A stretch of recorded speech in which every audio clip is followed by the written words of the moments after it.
Hello everyone, welcome back to my channel. तो आज हम सीखने वाले हैं स्लीव का कटिंग, जो कि हमने शर्ट का पैटर्न बनाया था उसी की स्लीव का हम कटिंग करेंगे। यहाँ से हम 1/2 इंच पर पहले एक निशान लगा लेंगे, जो कि हमें मोहरी के लिए चाहिए। और जो हमें रेडीमेड मोहरी आती है सेम हम वैसे ही बनाएंगे।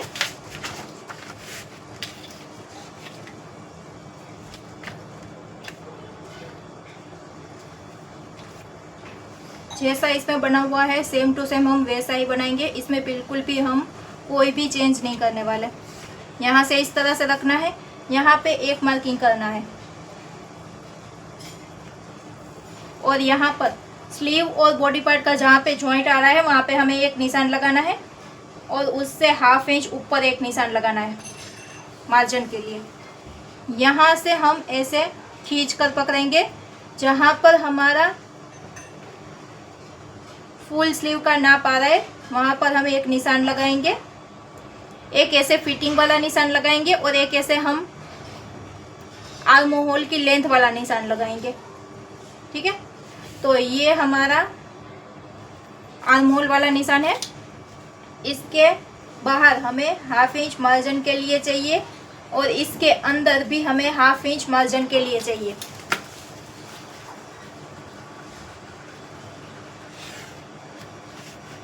इसका पैटर्न मेरे पास बना हुआ पड़ा है, लेकिन अगर हमने वो पैटर्न जो शर्ट का बनाया था वो जिस तरह बनाया वैसे ही मैं ये भी आपको बनाना सिखाऊंगी।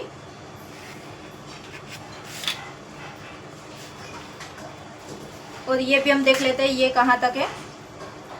तो ये 2.5 इंच के ऊपर एक लाइन आ रहा है मेरा, लेकिन अगर आप बॉडी मेजरमेंट के हिसाब से बनाते हो तो हमें 3 इंच तक रखना होता है ताकि हमें बिल्कुल भी क्रीज ना मिले।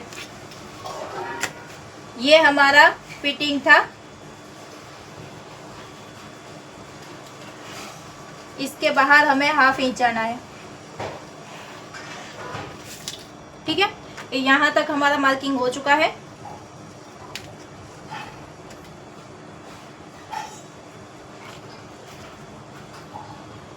अभी हमें यहाँ से 1/2 इंच अंदर की साइड में, यहाँ से हम एक, यहाँ पे जो फाइनल हमारा दोनों जॉइंट दिख रहा है वहाँ पे हम एक ऐसे नाखून की मदद से ऐसे प्रेस करेंगे और बैक साइड में यहाँ पे एक निशान लगाएंगे। इसके बाहर 1/2 इंच हमें मार्जिन के लिए चाहिए।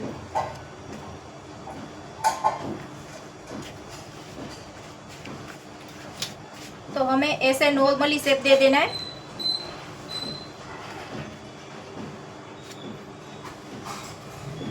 अगर आपको शेप देना नहीं आता है तो आप इसे रनर बोलते हैं, इसकी मदद ले सकते हो यहाँ से। लेकिन नीचे की साइड में है ना, हमारा थोड़ा सा कपड़ा होना चाहिए जो फ्लफी होता है। इस तरह से जो हमारा फाइनल स्टिच लगा हुआ है वहाँ उसके ऊपर हमें इस तरह से चलाना है, लेकिन ये लाइन हमारी बिल्कुल आगे पीछे नहीं होनी चाहिए। ठीक है, और ये लाइन भी इस तरह से स्ट्रेट होनी चाहिए। तो यहाँ पे निशान आ चुका है, मैं आपको बता दूं।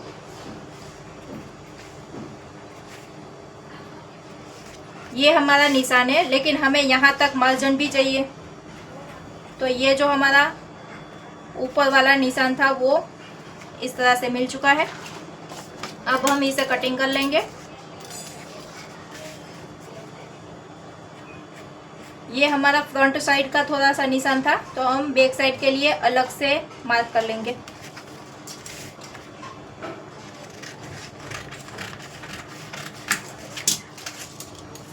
और हम जो निशान लगा रहे हैं वो परफेक्ट बैठेगा भी या नहीं वो भी हमें चेक करना है।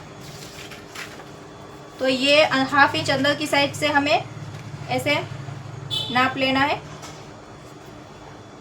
ये 7 इंच पर हमारा आ रहा है, जो कि हमने बॉडी पार्ट जब मापा था तब वो भी हमें 7 इंच ही मिल रहा था।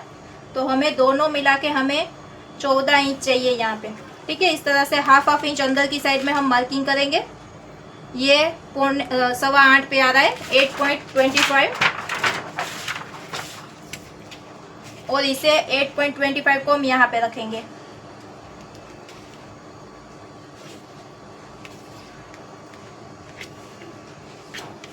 ठीक है, ये 14 पर हमारा आ चुका है, और 1 इंच हमें इसमें मार्जिन का भी ऐड है, तो वो भी हमें मिल जाएगा। तो जो हमारी ये स्लीव है वो प्रॉपर फिटिंग के साथ ही हमारी कटिंग होगी।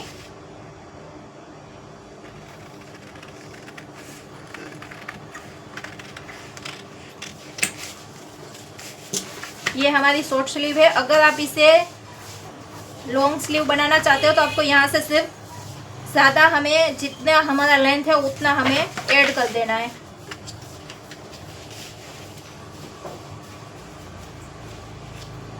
सारे वीडियो आपको डिटेल में मिलेंगे, लेकिन उसके लिए थोड़ा थोड़ा आगे पीछे हो सकता है, लेकिन वीडियो में सभी डालने वाली हूँ।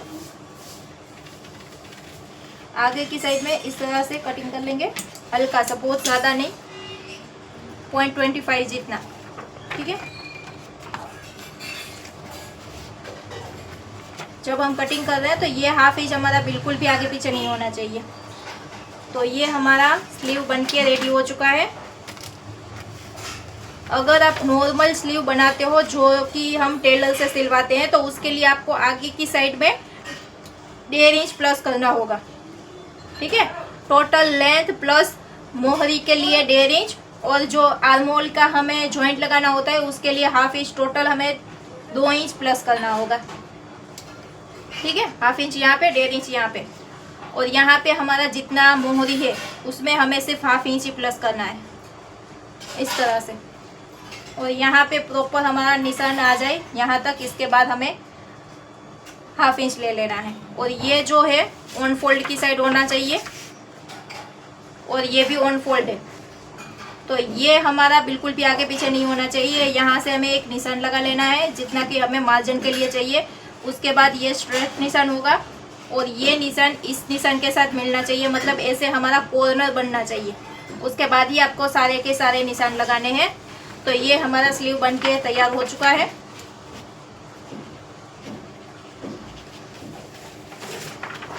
ये इसमें मैं नाम लिख देती हूँ, क्योंकि ये सारे कट में एक ही मेरे मतलब जो मैंने कल जो शर्ट का कटिंग किया था ये उसका स्लीव है, इससे हमें पता चलेगा। और एक बार कल एक कमेंट आया था कि इसका कटिंग भी दिखाइए और इसका कॉलर और स्लीव भी बनाना सिखाइए। ठीक है, तो अभी मैं आपको कॉलर क्लियर कर देती हूँ, लेकिन शायद मैं इसका स्टिचिंग का वीडियो नहीं डाल पाऊँगी। तो कॉलर के लिए हमें चाहिए, हमें पूरा सिलने के बाद ही कॉलर का नाप लेना होता है। तो सबसे पहले हम यहाँ पे नाप लेके चलते हैं 6 इंच। ठीक है, 5.5 इंच ले लेते हैं। हाँ, मैं सिर्फ कॉलर कटिंग करना सिखा रही हूँ कि आपको सिलने के बाद ही कॉलर का नाप लेना होगा। तो यहाँ से हमें 1.5 इंच ऊपर की साइड में जाना है, 1.25 जा रही हूँ क्योंकि ये छोटे बच्चों का है, इसलिए यहाँ पे हम एक निशान लगा लेंगे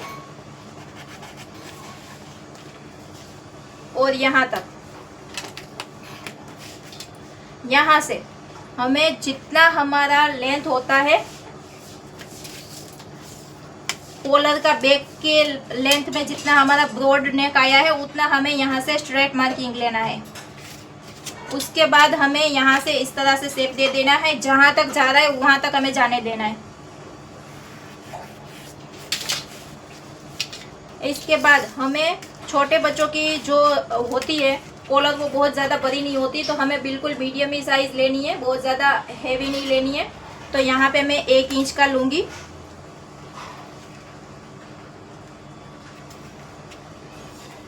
एक इंच से ज़्यादा नहीं रखनी, क्योंकि ये जो छोटे बच्चों का कॉलर होता है वो उनकी नेक से ऊपर चला जाता है तो अच्छा नहीं लगता।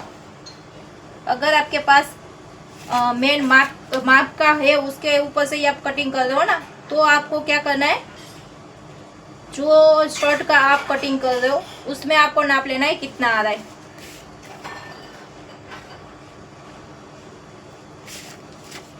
तो अभी हम करेंगे इस तरह से कि ये बैक साइड का यहाँ से ये पार्ट कंप्लीट हो चुका है, ठीक है। यहाँ तक हाफ इंच ये स्टिचिंग में चला जाएगा, इसके बाद यहाँ तक आएगा। तो आप देख सकते हो यहाँ तक स्टिच में चला जाएगा हाफ इंच।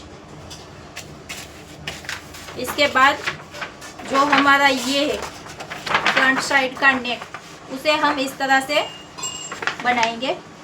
लेकिन ये सब आपको सारा का सारा कंप्लीट करने के बाद ही ये मार्किंग करना है, ठीक है।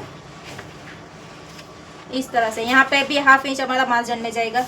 इस तरह से हमें नाप लेना है और यहाँ से एक स्ट्रेट लाइन ड्रॉ करनी है। तो वो कैसे करनी है, जो ये लाइन है उसमें हमारी ये स्केल में है ना स्ट्रेट लाइन होती है, वो हमें मैच करनी है। ये लाइन इस तरह से मैच होनी चाहिए। फिर हमें यहाँ से एक मार्किंग करना है और नॉर्मली हमें यहाँ से शेप दे देना है।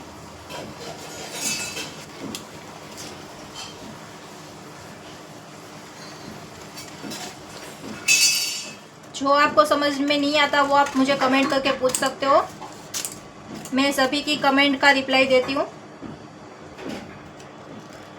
और कोई अगर आपको बने हुए में प्रॉब्लम आ रहा है तो आप मेरे साथ फ़ोटो शेयर कर सकते हो मेरे इंस्टाग्राम पेज पर।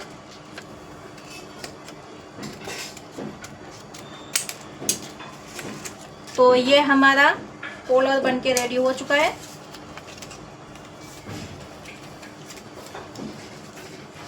और एक बात, मैं ये है ना चाइनीज़ कॉलर बनाने वाली हूँ, क्योंकि अभी हमारे यहाँ ट्रेंड में चला हुआ है, तो मैं वही कॉलर बनाऊंगी।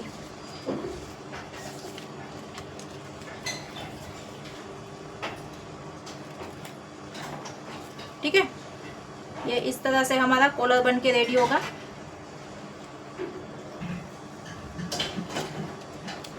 तो आशा करती हूँ आज का वीडियो आपको काफ़ी हेल्पफुल लगा होगा और आपको बहुत कुछ सीखने को भी मिला होगा। वीडियो देखने के लिए आपका बहुत बहुत धन्यवाद। मिलते हैं किसी अगले वीडियो में बहुत आसान सा कटिंग लेकर, तब तक के लिए बाय।